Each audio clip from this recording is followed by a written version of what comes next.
So far we've looked at the the knowledge part of the apologetics that we engage with, right? Understanding different case makers for God's existence.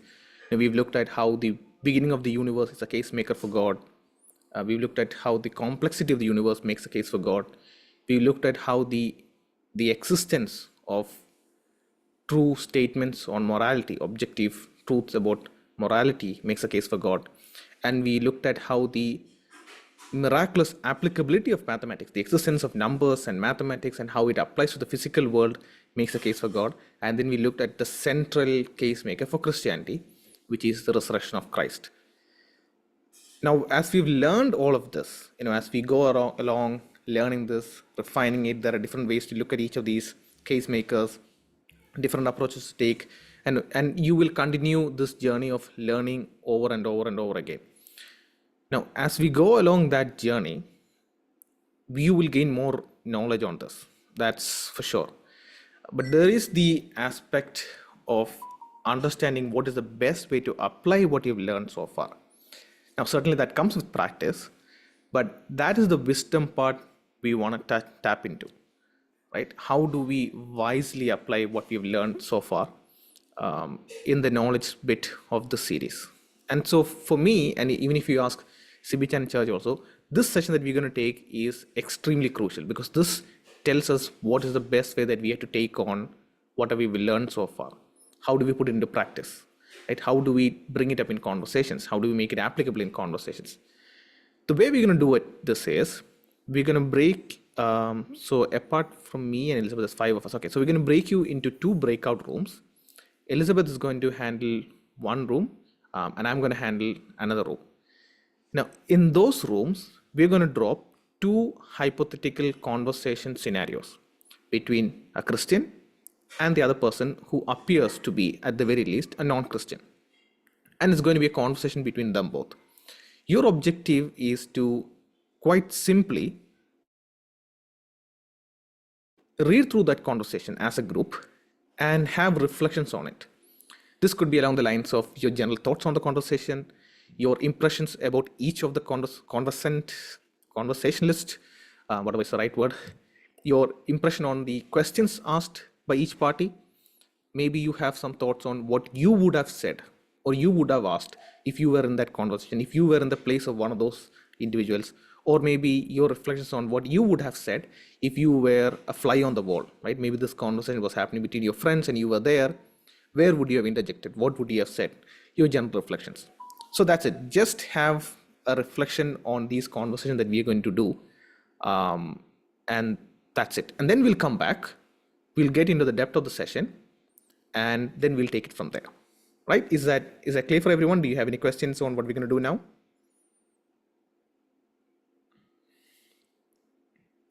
Okay, cool. So I'm going to break you off into groups right now. Just give me a second.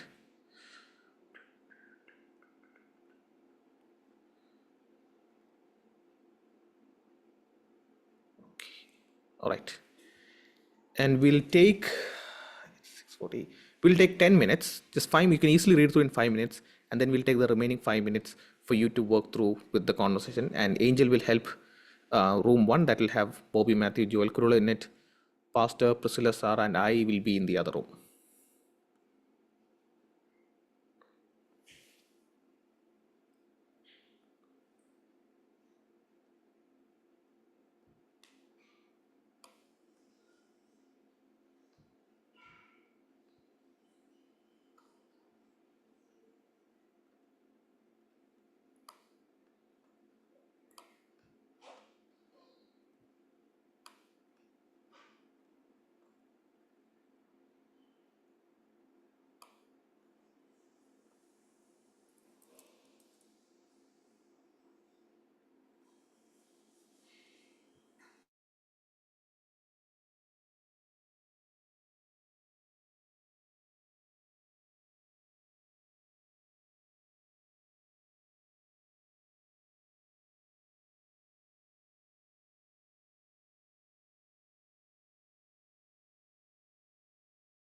Okay, so I know it may would have cut off some conversation, at least that happened in our group. Sarah was going on a flow. She was listing out some really good thoughts.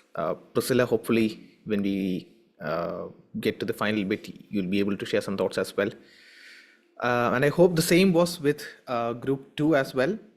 And you've gotten a bit of a gist on what we've looked at, where your thoughts lie at this moment. And hopefully, what we're going to do now is we're going to go into the bulk of the session right now. Okay. We're going to specifically look at how we can tactically advance our faith. And then we will revisit these same scenario once more. And that'll be a place where you as a group can see where you can reapply what we've covered so far and see how we would have engaged the conversation further. Okay, and so we will spend more time there, and hence I'm going to make sure that my core part of the session is going to be as reasonably fast as possible. Right, so what are we going to cover in the main part of the session? So we can look at how we can tactically advance our faith. So we're not being cunning, we're not being shrewd, we're just being smart, right? We've been smart about making the best case for our faith. And we're going to look at how we can have what is the driver's seat control of the conversation, where it's not us being driven by others, but where we are driving the conversation in the trajectory that we want to go. Now, this would have become evident in the conversation flow that you've done so far. Who was in control? Was it Alice or was it Christina who was in control of the conversation? Who took the point, moved from point A to B to C? It was certainly Alice. And most importantly, we'll also learn how to calmly and easily engage the objections. So Greg Koukl, whose work is what I'm using to base the whole session on, in his book Tactics, he makes very clear that what he considers to be a failed conversation is one in which any one party gets angry. It could be you, it could be them. If any one party gets angry, if any one party gets ahead of their emotions, ahead of themselves, he considers it a failed conversation. Why? The reason being, then you won't be able to think clearly in that dialogue. Your emotions have gotten the better of you. So let's quickly breeze over what I've mentioned this. Quick question. Should there be tomatoes in a fruit salad? Anyone? Unmute and let me know. Should there be tomatoes in a fruit salad? Usually not. No. Usually no. I think we should ban tomato. Depends on Yeah, the person. Priscilla? It depends on the person.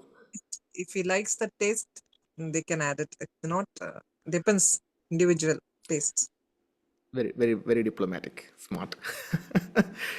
Okay, now, tomato is a fruit, technically. But why don't we put tomatoes in a fruit salad? Why don't we put tomatoes in custard? Is because it doesn't suit well. We know what custard tastes like, and we know that the taste of tomato doesn't suit well. Now, I find really hard if someone finds tomato to be a good fit in ice cream or custard to be a good mix. So while tomato is technically a fruit, we don't put it in a fruit salad because we know what actually works out in a fruit salad. And this is the key distinction between knowledge and wisdom, right? Knowledge tells you tomato is a fruit.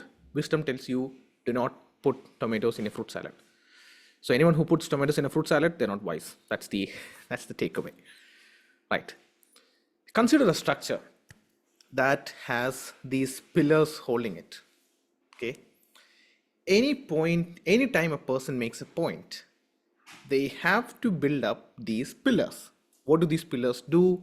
These pillars hold a roof. These pillars hold up a structure. If I make a claim, let's say that the earth is a sphere or the earth is flat, that statement is the roof. And that roof is held by the pillars of reason.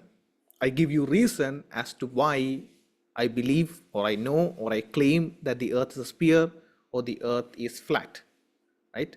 This is how every point ever made in human history has always been. If you don't have pillars, your roof do not stand. There's nothing to it. It's just a roof on the floor. It doesn't do anything. It doesn't matter. But if I want to build up a roof, if I want to make a claim, a statement, if I want to advance a case, I must erect pillars with sufficient reason to hold the roof in place. How does that apply? Well, in these conversations, the first question that we had to keep in mind is, what do you mean by that? Now let's see how this question comes into picture. This is a very simple question, right? What do you mean by that? I don't even have to explain what this means. It's a very simple, straightforward question.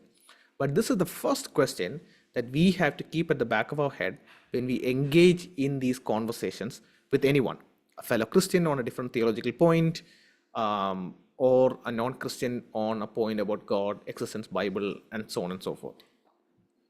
What does this question do? Well, the first part is that it gives us clarity. We get to understand what the whole structure is. We get to understand what the roof actually looks like, right? Because oftentimes we may assume or presume what their whole argument or statement may be and go about answering it, right? We may jump the gun. So asking what do you mean by that, as it is obvious, is helping us to have clarity on what that roof looks like. What it also does is that it's quite amicable, it's quite friendly. You're not putting them in a hostile situation, you aren't blasting them. It's a very simple, few word, a sentence question to ask. And it gives them the space to speak up, to speak more. And hence it's quite amicable, quite friendly to ask that question. What do you mean by that? And finally, it helps us to understand more about what this whole structure looks like. What is the size of the roof? What is it made of? What appears to be at play in the point that they're trying to make? What could be the thing that could be driving them to make it? And so it does three things. One, it gives you clarity on their position, so you better understand their position. That enables you to answer well going ahead, but also it makes clear to them that you are interested in understanding their position than just assuming and jumping the gun. It's quite friendly and helps you to try and scout what's more at play, because you're now starting to figure out very strategically, very tactically what's happening. You're being very specific in responding to the questions. That's the first part. The first question is, what do you mean by that? Now, obviously, you can ask it in any different way, in any different format based on the context, your friendliness with the person, all of that. But at the very least, remember this. The first question to ask is, what do you mean by that? Now, the second question to ask is, once you get the answer to that, is how did you come to that conclusion?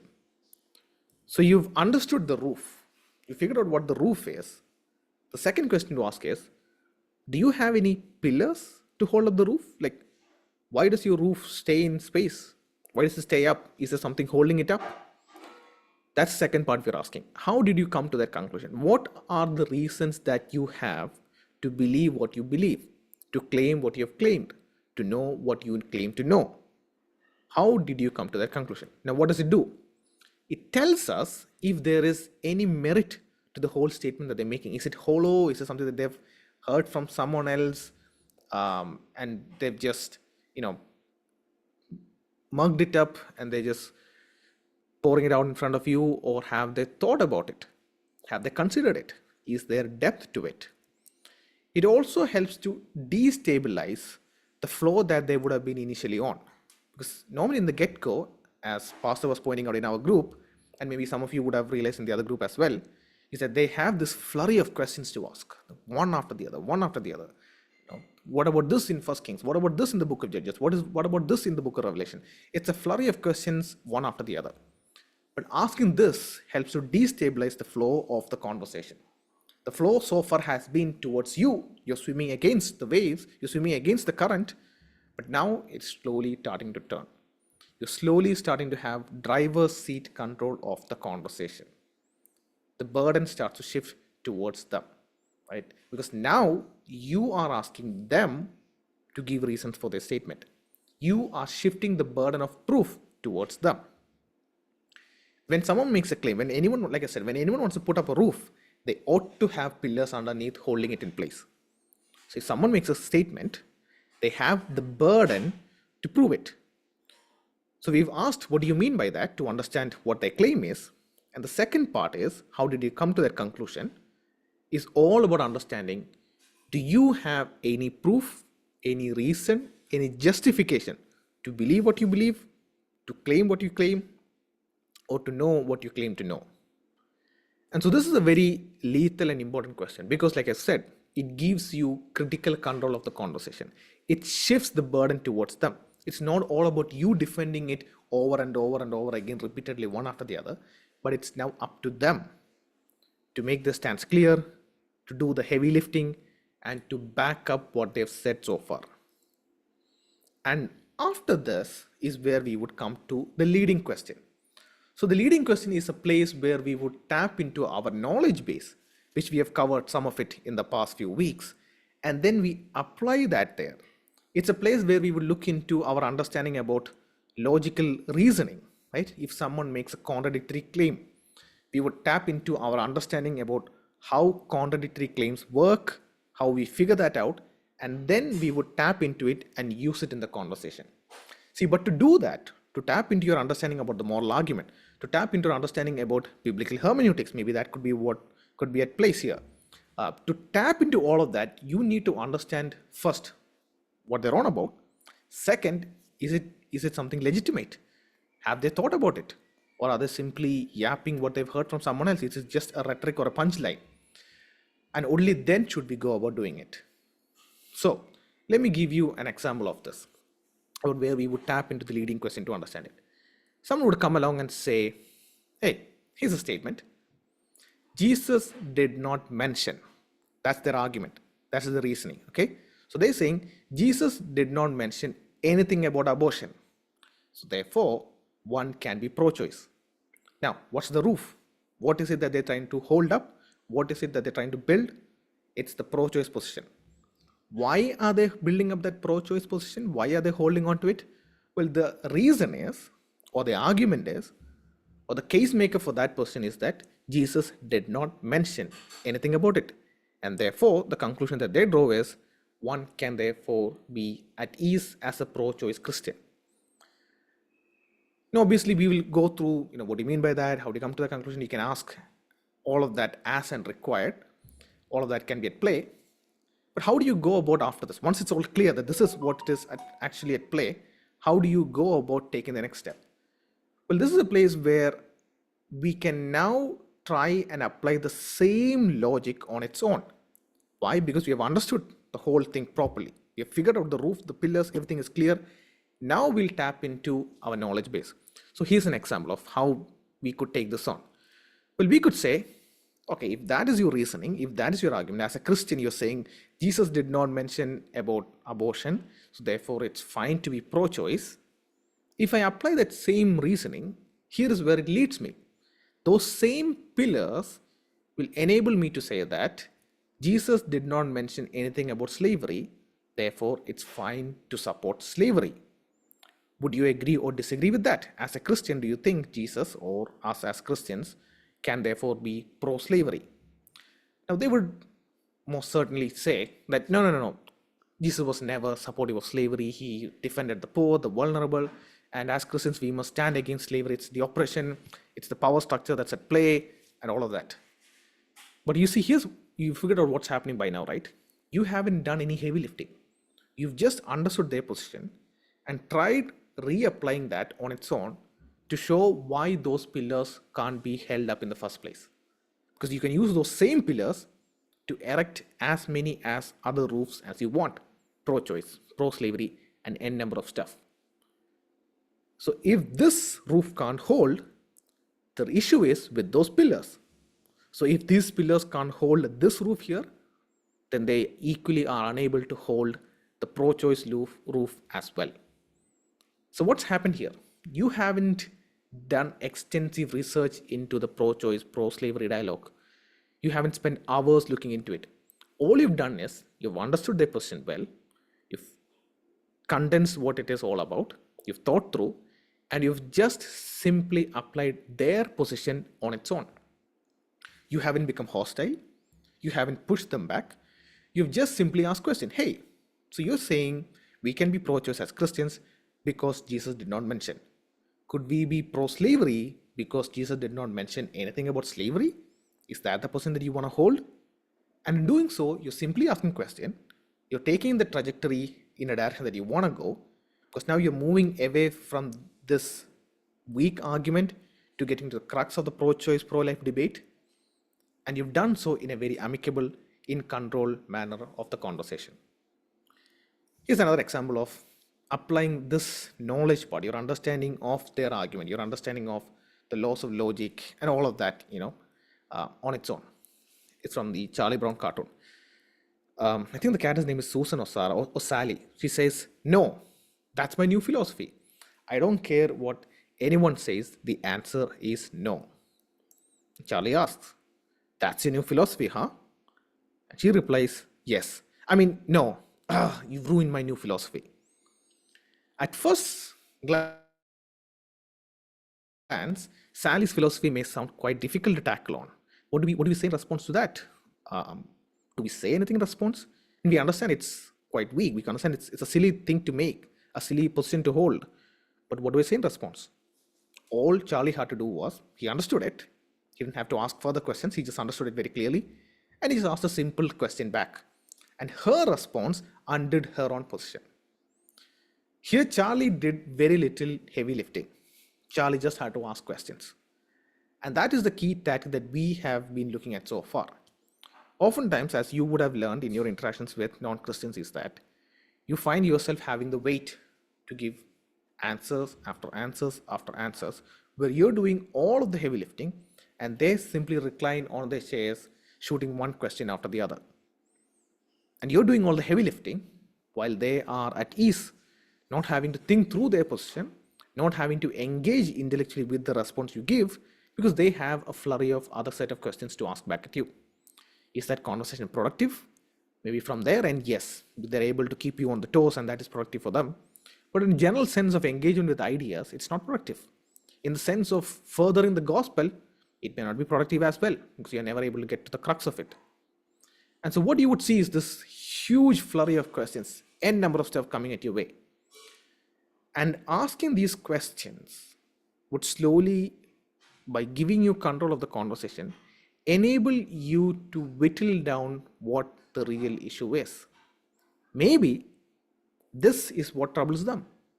Maybe it's the issue of God and evil on planet Earth. That's the real meat for them. That's the one that really upsets them. But they're trying to cover that up with all the other questions, and they're really fascinated by all of the other questions. And they feel like all of these other questions can enable them to not encroach upon this, because it could be an emotional issue for them. They may be facing an emotional trauma from the past that has this question placed at the core of their dilemma, of their struggle. But at the same time, because this question is not merely philosophical, they don't really want to get into it, because it has got trauma involved into it. But how do you get to the crux of it? How do you figure that this is the issue if you're chasing rabbit holes and running around rabbit holes all over the place? So, what are the three questions you ask? The first one is, what do you mean by that? It helps you to understand their position. It gives you clarity. You're amicable. Then you would ask, how did you come to that conclusion? Which tells you if they have thought through their position. It shifts the burden onto them to back up their position. And it helps you understand if it's got any merit or any good arguments to it. So you know what are the pillars you have to take off to make the roof come down. And then once you apply that as and when needed, sometimes you may have to ask a couple of times versions and variants of what do you mean by that to understand it better. Maybe a simple time is straightforward and very clear, or maybe they are very crystal clear in the way they formulate their position, that you don't have to even ask what do you mean by that. It's obviously clear. They've done the work to tell you very clearly. In that case, once you figured out everything, once you've got the lay of the land, you would tap into your leading question, which is where you would tap into your knowledge base, your evaluation of the situation, applying maybe and realizing, if there is some sort of bad reasoning in there, like a contradiction within it, they're using one word to mean two different things at two different points, like all of these inbuilt issues that brings the structure down internally. You may figure that out and you would tap into it, apply.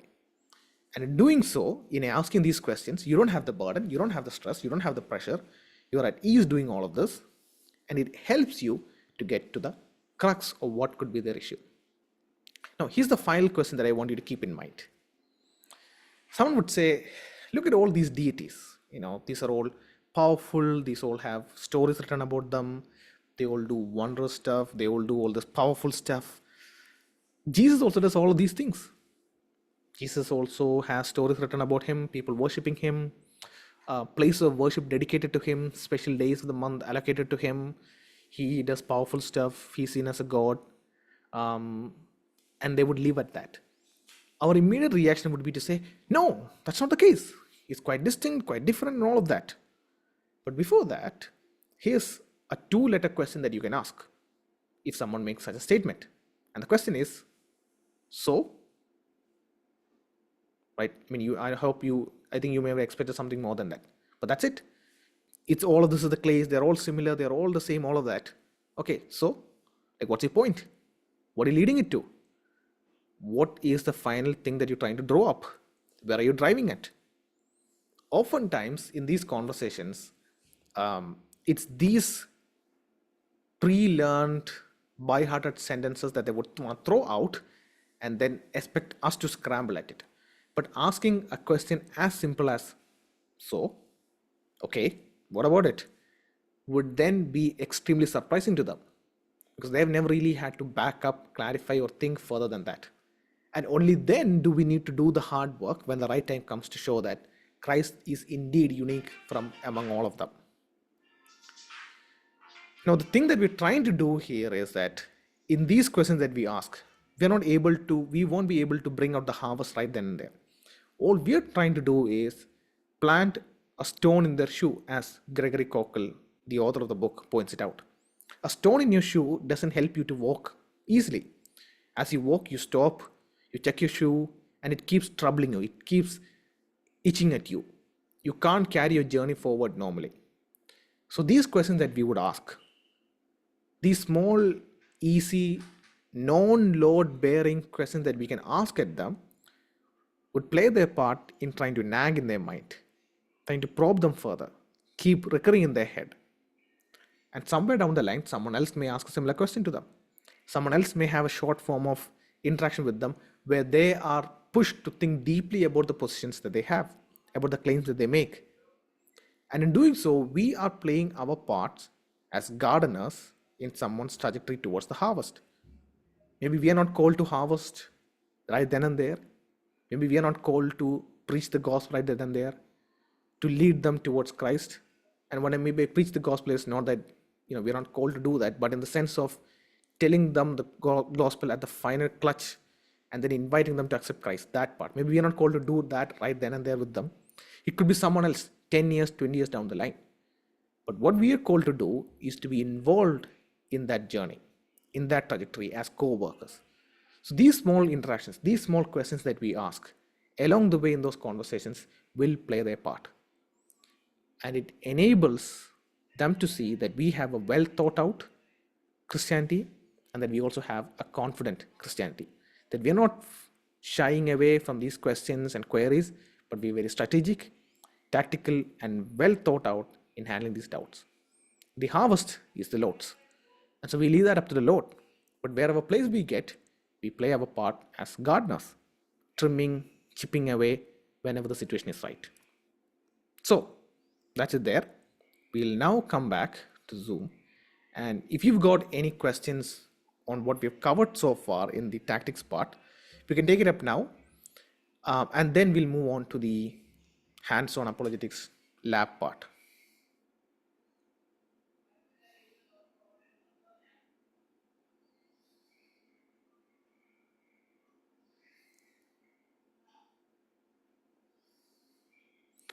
All right, so here's what we're going to do.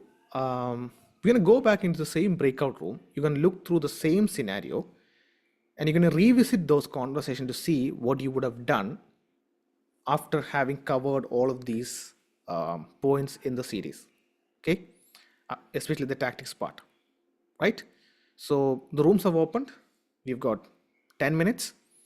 Let's head over there and be back here.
All right, we're back, and I think you've all had a good chance to engage with this conversation once again.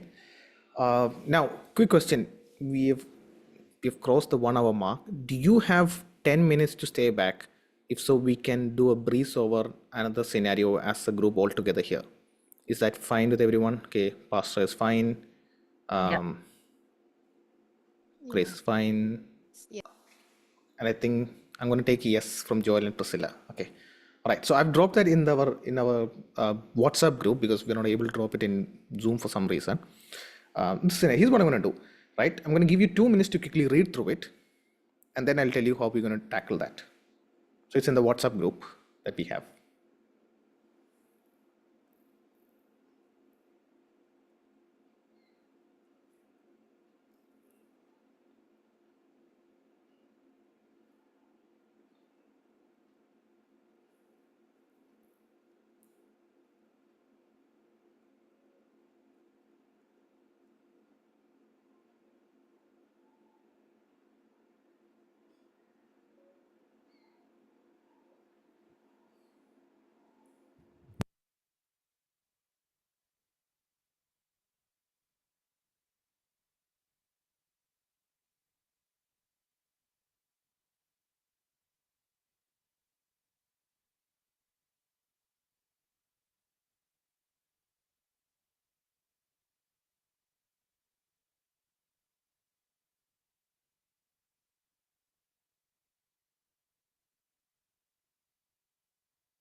Okay. Once you've done reading, just if you can give me a digital thumbs up here, I'll know.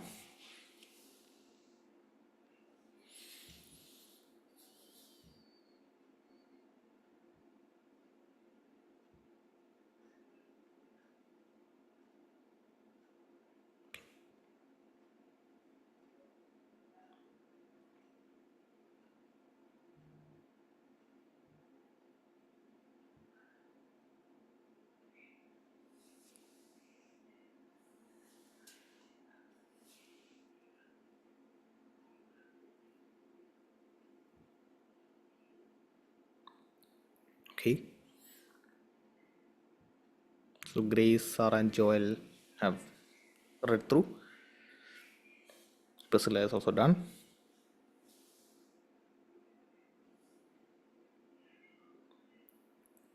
Cool. Right. Now here's what I'm going to do. Right now the floor is open. If any one of you has got any immediate pointer, immediate response, something that immediately clicked in your head when you read through, saying, oh, here's what I would have said, here's an issue, here's a misstep, here's a slip up from Anthony. Is there anything you can immediately jump in and share now? Anything that immediately struck you? Is there anything of that sort?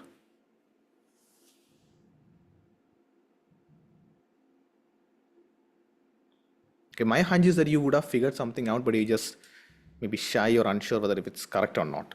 So that's fine. All right, here's what I'm going to do. I'm going to pick up one scenario, one part that Anthony says, and I'm going to ask Joel what your response would be if you were in Chris' place. Okay. So Joel, Anthony says, you've got to be kidding me. You actually believe that the made-up writings about Jesus are real. What would your response be in that case? Would it be same as what Chris said? Would it be different? How would you take it on? Uh, yeah, I was just thinking about it. My response would be a question back to him, asking why does he think it's not real? Uh, is there something that he wants to back his thought process on? Yeah, exactly, right? That's the second question. How did you come to that conclusion? What are your pillars, right? Great question. So it pushes the burden back to Anthony because as you can see here is Anthony is coming with guns blazing. Just different from how Alice went on, right? Anthony is having drops and drops of response to whatever Chris is coming up with. So that question would shift it would destabilize. Anthony is going on a flow. It would destabilize and give control to Chris. Okay, then maybe who else was there? Okay, so Grace, maybe you can take up what Anthony says in response. After Chris says he's a real figure, Anthony says, everyone knows that Jesus was copied from other gods before Christianity. A bunch of guys just whipped up stories about a healing God man, like the mythologies before them. The only proof for the guy is in the Bible. How convenient. Name one historical proof for Jesus outside the Bible then. You can't. That's the sort of rant that Anthony goes on. So he is somewhat well thought out what to say to a Christian. What would be your response?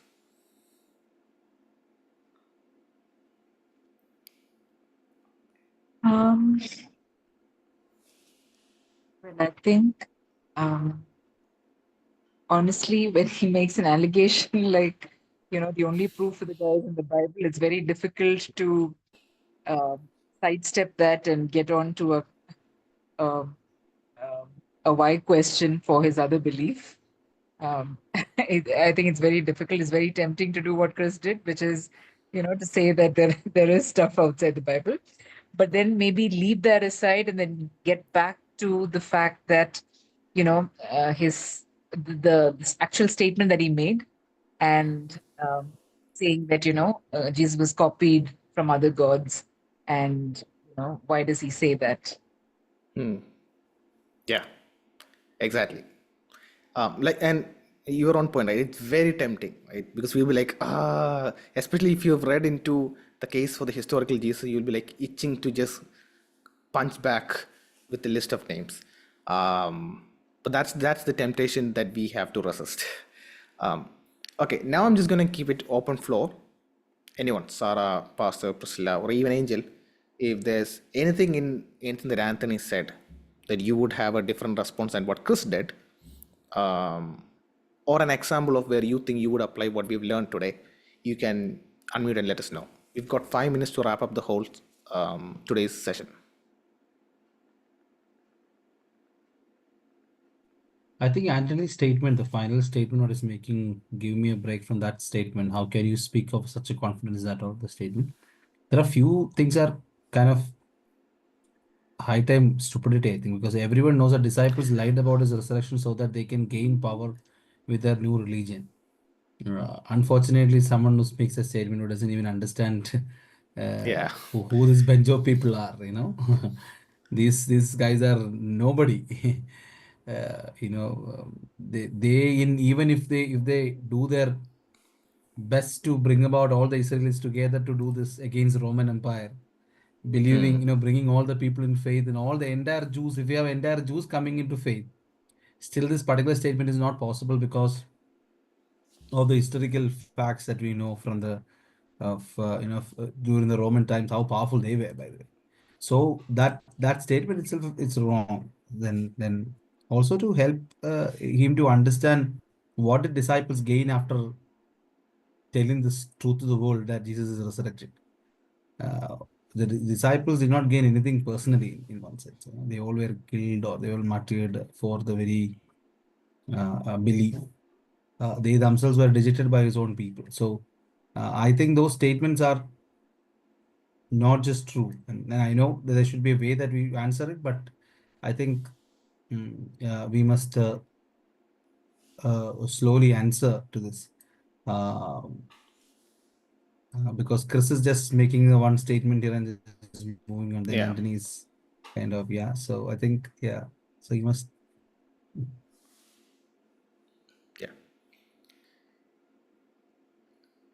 I think Priscilla, Sarah. Yeah, so one point about you were not there to see what happened 2000 years ago. Maybe I'm just thinking out loud, okay? So maybe I will say a quote about our struggle for independence. I was not there when India received independence, but it's through the stories of people that we know how we suffered under the British rule. And now we believe it because somewhere we see the after effect, whether it be pro or con. there's pro and con to Yeah. that British rule in India, but I see the after effect of it. I'm living and my life is influenced by it. So yes, so I would say that, yeah, why would like if it was just 12 people that Jesus appeared to after that, then maybe we can say that, oh, this is his close circle and they're lying. But then Jesus appeared to more people and he also ate, as one of the scriptures says that, right? So why would so many people out of nowhere suddenly tell lies about something so impossible, that a dead man coming to life? So I would say that's how I believe, even though I have not seen, I've not lived in that age. Yeah. Yeah. Good remark. Priscilla, the final person. If you got anything to add, no pressure. Okay, Priscilla's cool. Yeah, Yeah, those are, yeah, Priscilla, go ahead. I would ask, like, how can he compare Christ with other gods? I would ask what made him compare that Christ, as we say, like Christ is real. And I would ask, like, what made him say so that he's among all others, like one among. That's what he says, right? Yeah, The last one. the similarity with other gods, yeah. Yes. So I would have asked, like, why, what different that Christ is more outstanding what he did. You might have read it. So I would ask what they have done that you say that you're comparing them with Christ. I would have asked that question. Excellent. Yeah. And one thing to draw out from the whole way Chris was talking, right? Like I wouldn't after Chris gives the list of Josephus and Tacitus for the historical proof of Jesus, after that I won't give any list or reasoning or argument to Antony. You know why? Because right before that, Antony says, name one historical proof for Jesus outside the Bible. That's the challenge. Chris steps up to it. Chris cites Josephus Tacitus, and in a different format of conversation, he would have maybe given the quotes per se. What does Anthony do? Anthony doesn't concede. After Chris says that, Anthony immediately shifts to, oh, how can you believe in the resurrection without seeing with your own eyes? Now, what was Anthony's actual challenge? Anthony said to Chris, all right, step up, deliver, give a proof for Jesus outside the Bible. But when Chris does it, Anthony takes it off in a different trajectory. So like Grace said, there is a temptation, and Chris succumbed to that temptation in chasing wherever Anthony led the whole conversation. Chris should have immediately pinned him there and said, hey, you asked for a proof. I gave it to you. Now what? Right? So now Anthony has to deal with himself because he said there is no proof. He's been given proof. So now he has to come to terms with it. If there were other parties who were viewing the conversation, they would have been also like, yeah, Anthony asked for proof. Chris gave the proof. So now Anthony is running away from the conversation. That would have been very visible and obvious to those who were there as well. But that was a chance that Chris missed out on. Which means that if we go ahead giving more and more reason to Anthony, it may not work. Like he would just simply move from one point to another, shifting the goalpost here and there, and the whole conversation would become futile. And here's the homework for all of you here, right? The final sentence that Anthony says in the whole scenario at the end, the 10,000 gods, 9,999 gods, that is a challenge that Anthony gives. What should be the proper response? So not a what do you mean, how did you come to that conclusion, but what is the actual response to that objection? Because that is a very common atheist objection, okay? You can surf the internet, you can ask around, you just have to find the answer. You can share that in the group, that'll be great because it'll be a good form of conversation and learning for others in the group as well, or you could let me know personally as well. What would be the answer to that question that Anthony asked? All right, Pastor, you got any final words before we conclude with the prayer?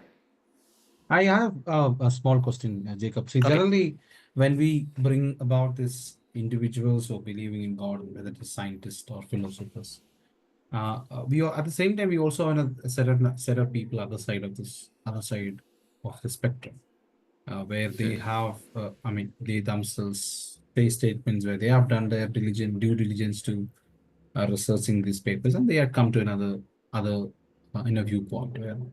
But how do we probably, because most of the debates as I've heard is people bring up and quoting these famous people, which is important.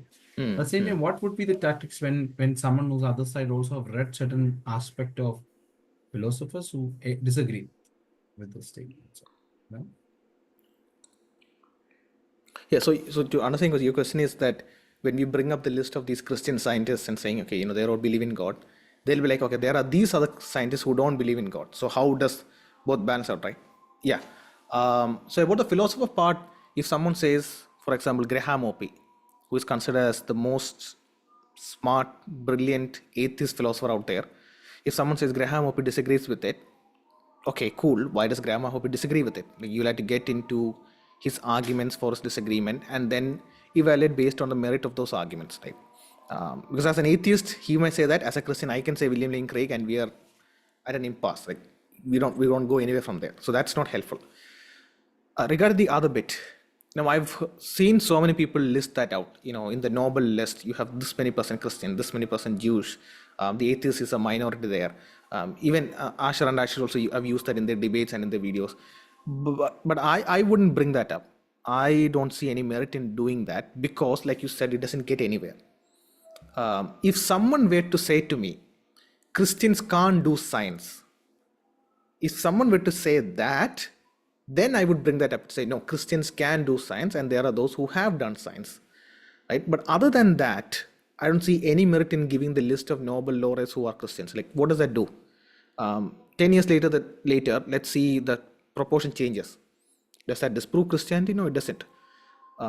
So I would only bring that up if someone says, as a Christian, you can't be a genuine scientist. Like, as a Christian, somehow your Christian belief reprimands you from making genuine intellectual contribution to science. If someone were to say that, I would say that's not the case. Here are the examples, here are the list. On the other hand, you can see atheists who are, freed from the restrictions and chains and slaves of religion, yet unable to contribute in that regard. So what do you make of it? That's the only place where I would bring up the number and names of scientists. Every other place, I would bring it up to show the conviction of Christian scientists. And the main area where I would bring up the name of Christian scientists is if someone says that Christianity is contradictory to science, or that Christianity puts down science, or that atheism is the only worldview that builds up science.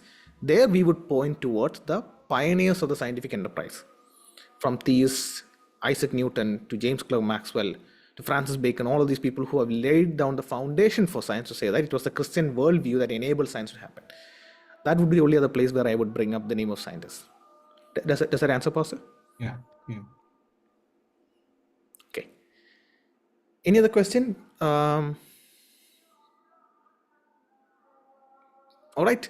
So thank you for sticking through Yeah. these. Before we conclude, I would love to thank Jacob also accepting our invitation to do this. I know that though we had less number of people, but we could do it on a regular basis. And we wanted to do more of this in the coming days. We will work on, but something that we have planned in the church this year is we will not have extensive like 3 months, 4 months courses, but we'll just kind of see that we can make it small modules and do it. But I wanted to thank Jacob for taking time and spending time with us. Actually, this module is supposed to be a offline module. Unfortunately, due to certain things, and he couldn't come here. So let's see next time when he comes. Probably we can have a small gathering together. Everyone those who attended these sessions, or probably we can have more of conversation of such at that time. I wanted to thank you, Jacob, for taking time. Thank you, Jacob, for helping us with this content. We are, as a church, we are grateful. As a pastor, I'm grateful for you, and may God continue to help you, bless you, the ministry, and everyone those who attended. Thank you very much for attending. SAFT Apologetics, as you know, that they regularly they put a lot of content. A lot of research goes behind it, and I'm almost a regular listener of all the SAFT podcasts. So I listen to almost every SAFT podcast that release out there, and I love the conversations. Enjoy the conversations, and if you can also subscribe to the SAFT Apologetics YouTube channel, and also the podcast one, so you can actually listen to the many wonderful sessions that they had in the past. And most of the things he covers here, it's also covered there extensively. At the same time, Jacob has taken time to ask this important question to great philosophers, including William Lane Craig. So you can actually listen to those podcasts to know more about it. Do follow them and do support and pray for them, and continue to send out. Do you want to speak about that particular booklet that you have released, Yeah, Jacob? the ebook that we have, Yes. it covers, it's 10 chapter long. Each chapter is 2 pages to read, and we've developed it entirely within the team. So it's young people like you who have learned apologetics on our own, not with seminary or theological training, who have delved into the content. We made it simplified for anyone to go through. So it covers the resurrection, other core arguments, approach to worldview, and we have 2 chapters written in it by a member of our board, Brian Norton, who has been involved with the field of apologetics for a very long time, has even authored a chapter in Sean McDowell's book couple of years back. And so he has also contributed to it. So it's a very well useful resource for free available. I'll drop the link and all of that in the WhatsApp group as well. Thank you, Jacob. By the way, we are using the same content also for our foundational class, so we might begin in within 2 weeks. Next week, we're gonna have a session together for facilitators. So that will be one of the content we'll be using for new members who are joining the church. All right, thank you very much for joining. Thank you, Jacob, once again for all the effort and time. Thank you, Angel, also helping us in this matter. May God continue to bless you. All right, Jacob, anything else you want to add? Just